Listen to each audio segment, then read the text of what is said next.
Hello there. Not really looking for the camera to face me.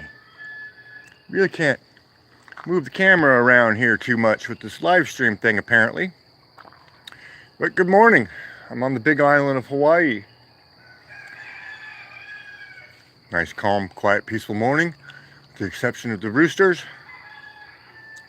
Just bringing the kittens out here to have a little bit of fun, hang out and do some playing. This week the kittens are 8 months old.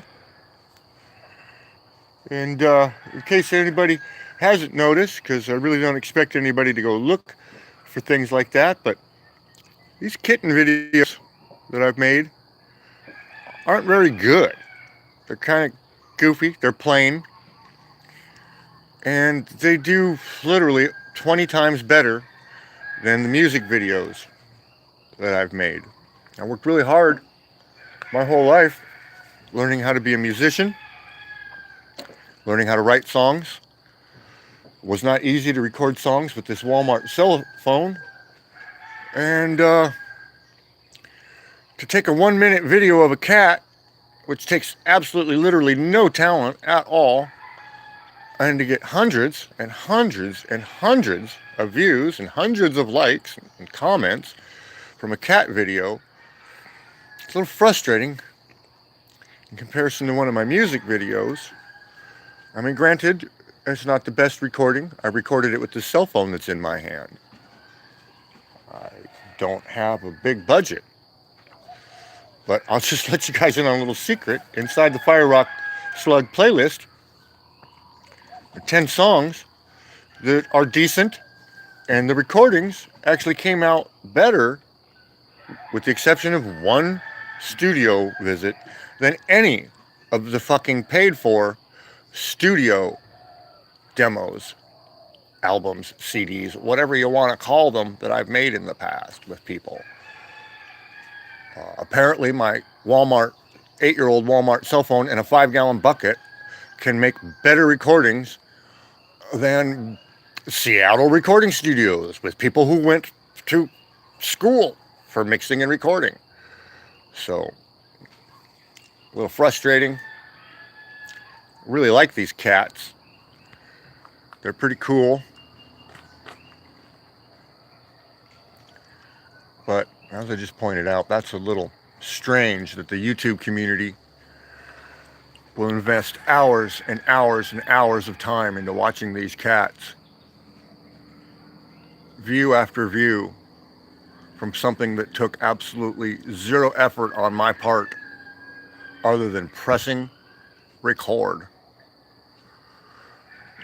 But it was a lifetime of work to be able to get to the point where I could record decent recordings on an 8-year-old Walmart cell phone and an old 5-gallon bucket. So we're just goofing off here, having our Hawaiian morning. I don't really have anything to show you. And as I've noticed, if I move this camera around, trying to get new views of things, it doesn't seem to be too seamless on this live stream, which is strange. I do have plans, probably picking up a 4K camera with an external hot-seated microphone so that I'm not relying on this 8-year-old Walmart cell phone for my videos. I honestly don't have anything to do on this island except for try and get gigs. Excuse me, which isn't going too good. Really hard to get people to call you back on this island. Really hard to get people to not be rude to you the first time you contact them. The people who are doing the bookings here, they're not lifetime music business people. They're part-timers. Most of them, first time they've ever tried to book bands in their life. And so when a guy like me comes up and says, yeah, hey, here's my demo on YouTube, go ahead and listen to it. I'd like to maybe book an act, book my act at your gig, you know. That's what I do. I'm a musician. I play music live. That's what I do. That's what I'm here for. the reaction you get from them is unlike anything I've ever experienced anywhere else. I don't even know how many years I've been in music. I've been playing guitar since I was 4.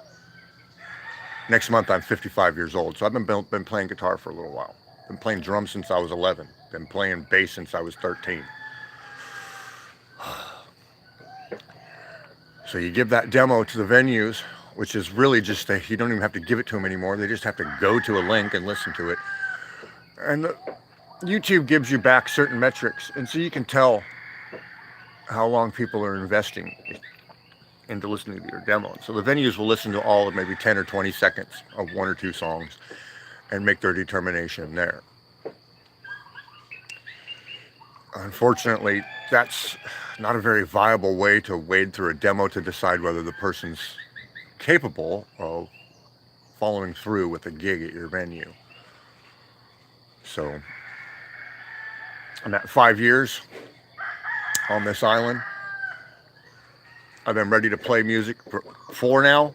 It took me a little over a year to really get all my, I had to leave everything on the mainland, so I had to re-gear up. The issue of meeting other musicians is a whole nother monster. If you know me, you know that I'm not into playing cover songs. I don't want to book a gig and then play Rolling Stones songs all night long. I'm just not going to do it. I write too many songs to go playing Red Hot Chili Peppers songs and Mustang Sally all night long. I'm just not going to do it. So I'm not getting any callbacks from these venues. They're not listening to the demo. They're actually quite rude. I've had a couple venues block me for asking for a gig when I could get scheduled. They're really quite rude about it. I hate to have a victim sort of attitude towards this, but in reality, when I was on the mainland, I've been booking gigs starting for other people at about age 17. I started being able to set up shows, book gigs at some all ages places occasionally for people I knew. I used to roadie for the rockabilly bands. They were in their mid-20s, and I started at 16 roadieing for the rockabilly bands, and I learned how to go get a gig. And for decades on the mainland, I was able to make a few phone calls, get in the car, make a few in-person visits, and I could be lined up with work for 6 months for 2 different bands. And I could also come away with gigs for our sister bands, 3 or 4 other bands that we play with a lot of times. I could come away with gigs for them, as they would do for us sometimes. And so I don't understand how this works here. Oh, just got a message. Sorry, see if I can send a text. Reply to a text while I am live streaming. Okay, period. Send. Wow, looks like that worked. So, I guess enough about not being able to get a gig. Probably gonna have to pull some kind of fucking stunt just to grab some attention. Now, it's not like on the mainland where everybody chases me down and they want to talk to me in public about what I'm doing next. And people on this island don't know that I've been an underground musician, and it's worth showing up to see me play regardless of who I'm playing with or what I happen to be going on. They don't know. And they can't know because they can't get a gig. But let's take a look at another thing I got here. You saw the cats, and some of you might know I do the fish. Hard to get a look in there. This is about a 20-gallon outdoor tub. I had a 400-gallon outdoor pond, and it was a little too much to deal with. So I unloaded it, got ripped off by the people that came to get it, traded something to them, and they made sure I didn't get a look at it until the very end of the deal, and it was raining so hard. And so I grabbed the item, and turns out it needed $700 worth of repair. And so I lost my shit. Lost almost $1,000 to those locals who had smiles on their faces. The fiddle that they traded me I'm pretty good with instruments, but I didn't notice that the neck needed to be pulled off and reset. It's a $700 job.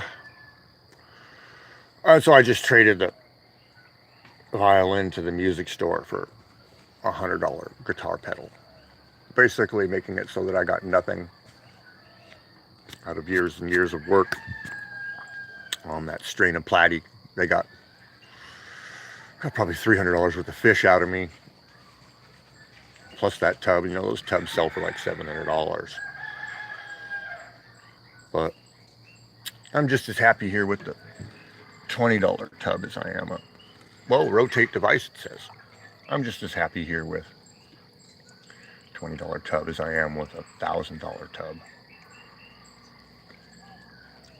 This fish keeping hobby is not about me throwing money at it. It's about enjoying the fish. And one of my skills is keeping fish and not having it cost me tons and tons of money. So I've found a way to really only spend maybe $100, $200 a year on this hobby once I've got my equipment. Here's some of my anthuriums. These are slow growing ones. My yard's an absolute mess because I'm turning 55 next year. 6 years before I came to this island, I did landscaping. I'm kind of done working on yards. I'm over it. And everything grows here so fast you can't hardly keep up on it. I got to keep a pile of junk over here out of the rain. I don't got a shed, and so my stuff just stays piled over here. Basically, cat toys. Now, that's about 12 minutes. I really feel like nobody on the internet's going to listen all the way through. The random strangers that click on these things have a tendency to watch about 10% of something. So 10% of a 12 or 13 minute talk is really only 2 or 3 minutes at best.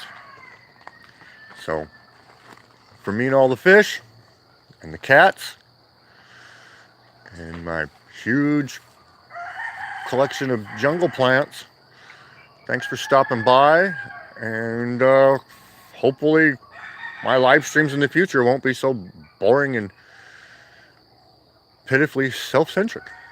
So thanks for tuning in. Don't forget to go to the PHIHR SLUG playlist.